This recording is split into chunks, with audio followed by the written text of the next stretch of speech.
Hi guys, I hope you all are having an amazing Friday and hopefully have some fun plans for the weekend. I did just want to say, I never know if I should film with this light on and sorry, the fan going. I don't know if that's distracting, I'm still trying to figure that out. But I did want to point that out that I'm trying to get it together. Today I wanted to make a pretty quick video about all or nothing thinking. And the reason this idea even came into my head to make a video about it is because I had a moment last night and I was getting ready for bed and I laid down in bed and I was thinking that there was something I was supposed to do this week, right? I was supposed to make an appointment. And appointments, obviously, most appointments with doctors and stuff need to be made Monday through Friday.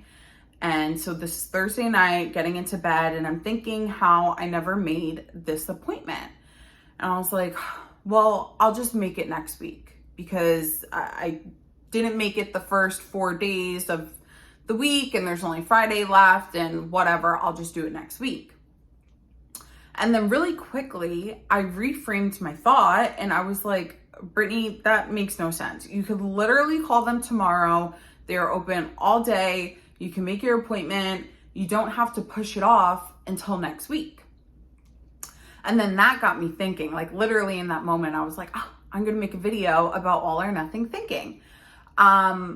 So all or nothing thinking is an extreme way of thinking. It is black and white thinking, no gray, right? And people who have all or nothing thinking view themselves as either a success or a failure. Again, no in between.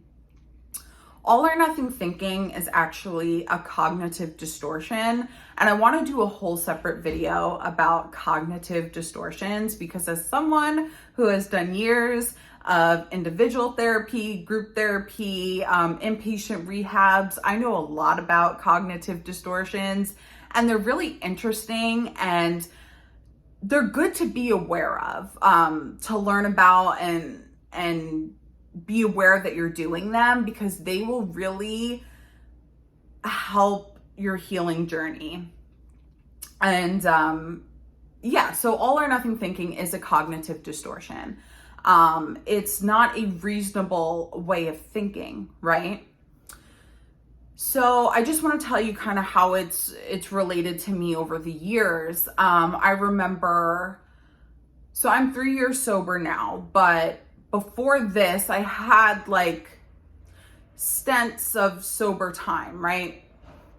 A month or two here, maybe 6 months. I had periods of sobriety throughout my life before actually getting sober this time around. And I remember when I would get sober, if I used a substance, I was like, okay, well, I messed up. So now I'm going to just go full blown and use all the substances and not stop because I messed up. Instead of just thinking, I messed up this one time, let me forgive, go back to my NA meetings and my AA meetings and, keep on with my sobriety. No, if I used the substance, I was not walking back into NA. I was not going to call my sponsor and tell her because my all or nothing thinking was like, you're a failure. You're always going to be a substance abuser. You're always going to be an addict. So let's just, go full throttle with it. Or even with food. If I was trying to stick to a specific diet, let's say I woke up in the morning, I had a good breakfast, it was on plan with my diet, feeling good, right? And then lunchtime came around. Well, if I ate something that wasn't on plan with that diet, I was binge eating the rest of the day. A normal mindset would have been, okay, lunchtime didn't go as well as you thought. You didn't 100% stick to your diet, but let's try to have a balanced dinner and have a dinner that's on plan with, whatever diet you're doing, right? That's like something a normal person would think. I don't want to say normal person, but someone without this cognitive distortion, they would think, okay, just let's try to get it going better for the rest of the day. Not me, right? I messed up that one meal and now I'm just gonna eat everything in my pantry. And this type of thinking can be dangerous, actually. I've read studies about it being very dangerous. And you just diminish your self-worth, right? Because life is not black and white. And I've always had a time with gray area. I mean, I've spoken about that before, about leaning into discomfort and, just living in that gray. Even with my panic disorder, I was talking to my therapist and we were going over some coping mechanisms that I felt weren't working for me. And she's like, well, why aren't they working? And I was like, because I just can't relax. I do them and I'm still anxious. And she's like, well, duh, you're not gonna just do a grounding technique and just be, I'm fine. My panic attack is gone. I'm gonna go about my day. No, that is not how it works, right? They'll ease the anxiety, but it's not gonna completely take it away. So instead of continuing with my grounding techniques that I had worked with my therapist or worked on with my therapist, I was just like, nope, not working. And I would just stop doing them and then just try to ride out my panic attack. Again, it's just not a reasonable way to think. And I feel like a lot of people have this, but aren't even aware of it. Just another example, if you ask someone out on a date and they say no, and then you're thinking, well, I'm never going to ask anyone out again. I really am this horrible person. I'm not good looking. I don't have a good personality. They were way out of my league. I need a, whatever. No, you need to recognize that you are a good person and you do have great qualities. And for whatever reason, this person was not interested. But it doesn't mean that no one else is going to be interested. So I think a big part of,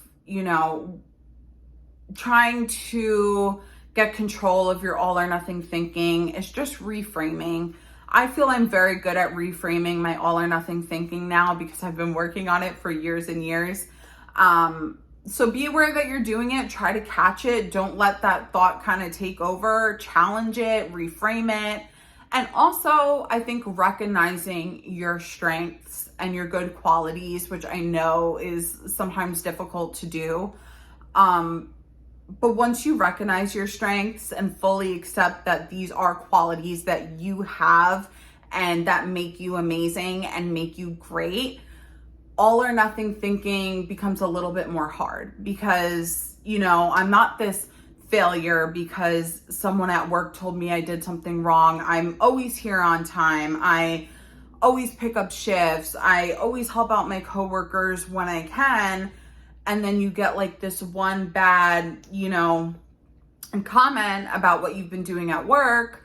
But no, if you're stern in the way that you feel about your strengths, all or nothing thinking will not take over as easily as it did.